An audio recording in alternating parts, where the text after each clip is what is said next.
The Secret Garden by Frances Hodgson Burnett. Chapter 6. There was someone crying, there was.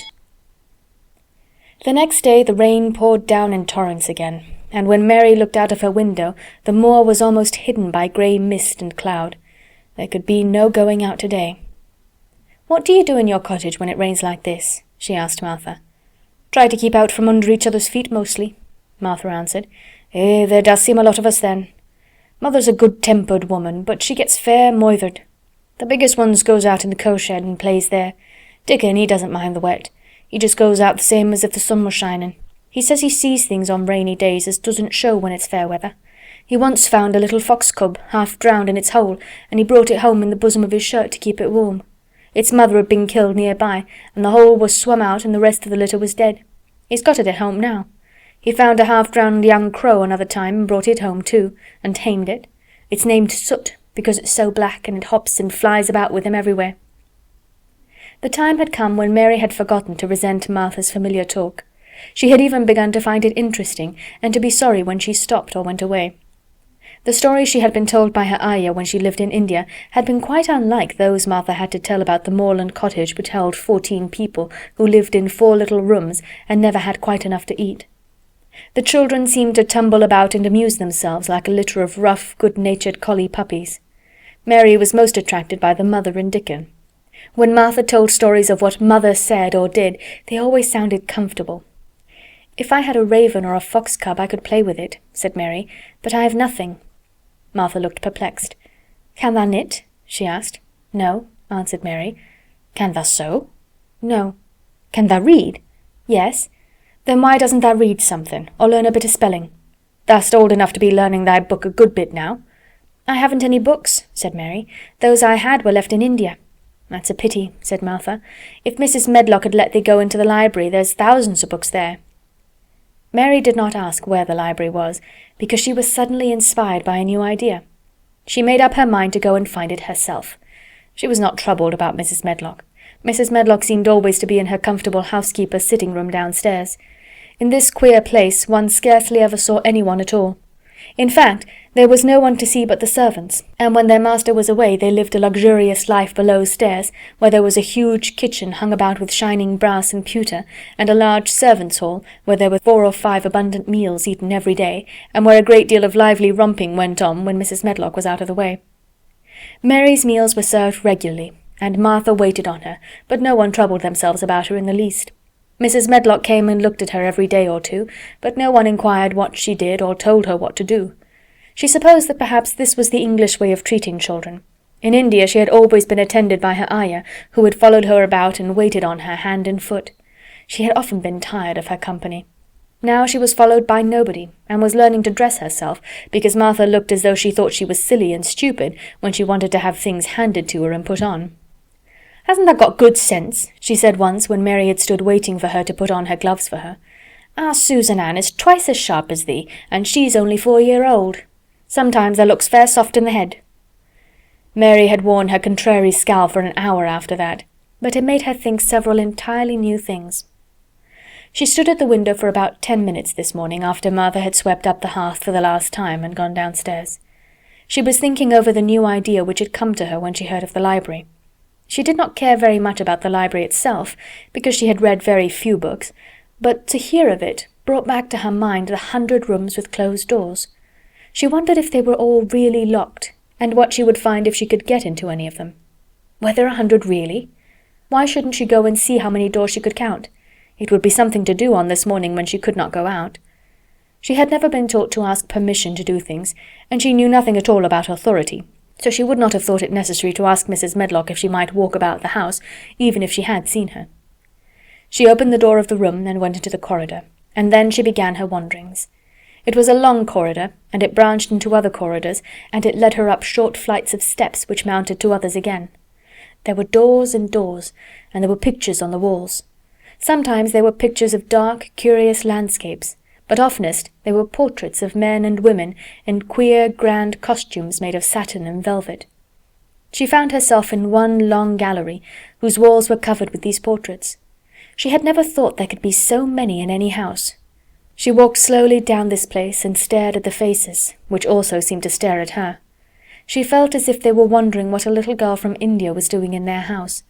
Some were pictures of children, little girls in thick satin frocks which reached to their feet and stood out about them, and boys with puffed sleeves and lace collars and long hair, or with big ruffs around their necks. She always stopped to look at the children and wonder what their names were, and where they had gone, and why they wore such odd clothes. There was a stiff, plain little girl rather like herself. She wore a green brocade dress and held a green parrot on her finger. Her eyes had a sharp, curious look. "Where do you live now?" said Mary aloud to her. "I wish you were here." Surely no other little girl ever spent such a queer morning. It seemed as if there was no one in all the huge rambling house but her own small self, wandering about upstairs and down, through narrow passages and wide ones, where it seemed to her that no one but herself had ever walked. Since so many rooms had been built, people must have lived in them, but it all seemed so empty that she could not quite believe it true. It was not until she climbed to the second floor that she thought of turning the handle of a door. All the doors were shut, as Mrs. Medlock had said they were, but at last she put her hand on the handle of one of them and turned it. She was almost frightened for a moment, when she felt that it turned without difficulty, and that when she pushed upon the door itself, it slowly and heavily opened. It was a massive door, and opened into a big bedroom. There were embroidered hangings on the wall, and inlaid furniture such as she had seen in India stood about the room. A broad window with leaded panes looked out upon the moor, and over the mantel was another portrait of the stiff, plain little girl, who seemed to stare at her more curiously than ever. "Perhaps she slept here once," said Mary. "She stares at me so that she makes me feel queer." After that she opened more doors and more. She saw so many rooms that she became quite tired, and began to think that there must be 100, though she had not counted them. In all of them there were old pictures or old tapestries with strange scenes worked on them. There were curious pieces of furniture and curious ornaments in nearly all of them. In one room, which looked like a lady's sitting-room, the hangings were all embroidered velvet, and in a cabinet were about 100 little elephants made of ivory. They were of different sizes, and some had their mahouts or palanquins on their backs. Some were much bigger than the others, and some were so tiny that they seemed only babies. Mary had seen carved ivory in India, and she knew all about elephants. She opened the door of the cabinet and stood on a footstool and played with these for quite a long time. When she got tired, she set the elephants in order and shut the door of the cabinet. In all her wanderings through the long corridors and the empty rooms, she had seen nothing alive, but in this room she saw something. Just after she had closed the cabinet door, she heard a tiny rustling sound. It made her jump and look around at the sofa by the fireplace, from which it seemed to come. In the corner of the sofa there was a cushion, and in the velvet which covered it there was a hole, and out of the hole peeped a tiny head with a pair of frightened eyes in it. Mary crept softly across the room to look. The bright eyes belonged to a little grey mouse, and the mouse had eaten a hole into the cushion and made a comfortable nest there. 6 baby mice were cuddled up asleep near her. If there was no one else alive in the 100 rooms, there were 7 mice who did not look lonely at all. "If they wouldn't be so frightened, I would take them back with me," said Mary. She had wandered about long enough to feel too tired to wander any further, and she turned back. 2 or 3 times she lost her way by turning down the wrong corridor, and was obliged to ramble up and down until she found the right one. But at last she reached her own floor again, though she was some distance from her own room, and did not know exactly where she was. "I believe I've taken a wrong turning again," she said, standing still at what seemed the end of a short passage with tapestry on the wall. "I don't know which way to go. How still everything is." It was while she was standing here, and just after she had said this, that the stillness was broken by a sound. It was another cry, but not quite like the one she had heard last night. It was only a short one, a fretful, childish whine muffled by passing through walls. "It's nearer than it was," said Mary, her heart beating rather faster, "and it is crying." She put her hand accidentally upon the tapestry near her, and then sprang back, feeling quite startled. The tapestry was the covering of a door which fell open, and showed her that there was another part of the corridor behind it, and Mrs. Medlock was coming up it with her bunch of keys in her hand, and a very cross look on her face. "What are you doing here?" she said, and she took Mary by the arm and pulled her away. "What did I tell you?" "I turned round the wrong corner," explained Mary. "I didn't know which way to go, and I heard someone crying." She quite hated Mrs. Medlock at the moment, but she hated her more the next. "You didn't hear anything of the sort," said the housekeeper. "You come along back to your own nursery, or I'll box your ears." And she took her by the arm, and half pushed, half pulled her up one passage and down another, until she pushed her in at the door of her own room. "Now," she said, "you stay where you're told to stay, or you'll find yourself locked up. The master had better get you a governess, same as he said he would. You're one that needs someone to look sharp after you. I've got enough to do."